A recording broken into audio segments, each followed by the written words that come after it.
আছে অফিসে যাবেন না? আপনার নাম কি? আমার নাম জহির। অফিসে যাইতে হবে, নিচে তো আর ঘর আছে, নিচে আমরা তো বাইরে বিক্রি করি মাল। আর আমি তো দোকানে যেতে চাচ্ছি, আপনি অফিসে নিয়ে যাবেন কেন? দোকানে আছে, দোকানে কেউ থাকে না, দোকানে অফিসে বসে। আবার অফিসের কথা বলেন। দোকানে আছে।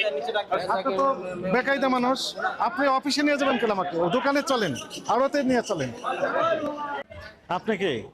মাল বিক্রি করি আমরা। আপনি বিক্রি করেন, উনি কে? পার্টনার। উনি জানেন না কার কাছে নিয়ে আসছেন? হ্যাঁ জানি তো। কার কাছে নিয়ে আসছেন এগুলো? ইম্পোর্ট কি আল্লাহ করেছে না ফেরেশতা করেছে? মানুষ করেছে। কোন মানুষ করেছেন? চলেন ওখানে যাব, দোকানে যাব একটু। বিক্রি করেন, আপনি তো পাইকারি বিক্রি করেন, আপনি তো হোলসেল করেন। আপনি পাইকারি বিক্রি করতেছেন, 4300 টাকা, তাই না? 20 কেজির কার্টুন 4300 টাকা, তাহলে কেজি প্রতি কত করে পড়লো? 215 টাকা কেজি পড়ে। আপনি কি পাকা ক্যাশ মোমো দেন? পাকা